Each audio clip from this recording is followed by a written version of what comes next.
కేసీఆర్ కుటుంబానికి ప్రజలు political power cut చేశారన్నారు పీసీసీ వర్కింగ్ ప్రెసిడెంట్ జగ్గారెడ్డి. మాజీ మంత్రి శ్రీనివాస్ గౌడ్ నివాసంలో కేసీఆర్ భోజనం చేసేటప్పుడు 3 సార్లు కరెంటు పోయింది అంటే ఎవరు నమ్మరన్నారు. కేసీఆర్ బాధ కరెంటు గురించి కాదు, పొలిటికల్ పవర్ లేదని విమర్శించారు.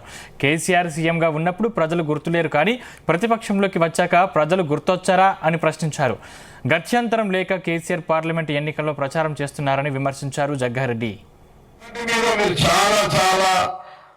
సస్యశ్యామలంగా పుష్కలంగా కరెంట్ ఇస్తున్నాము అని మీరు టీవీలలో మాట్లాడడమే తప్పితే, ప్రెస్ మీట్లలో మాట్లాడడమే తప్పితే ఎప్పుడైనా మీరు అది అధికారులతో మాట్లాడి ప్రజలతో మాట్లాడి కరెంటు పోతుందా ఉంటుందా అని అడిగిన సందర్భం ఎప్పుడైనా ఉందా కేసీఆర్ గారు? విచిత్రం ఏంటంటే, నిన్న మహబూబ్ నగర్లో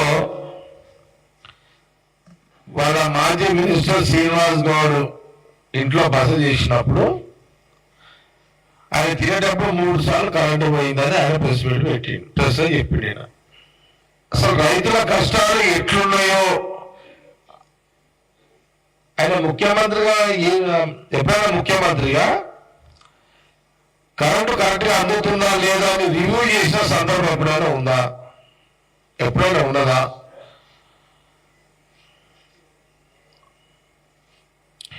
ఆయన అంట నేను భోజనం చేస్తుంటే 3 సార్లు కరెంటు పోయిందంట. ఇక కేసీఆర్ ముచ్చట్లు ఇంత బక్వాస్ ముచ్చట్లు అంటే బక్వాస్ ముచ్చట్లు అని అయితే అబద్ధాలకు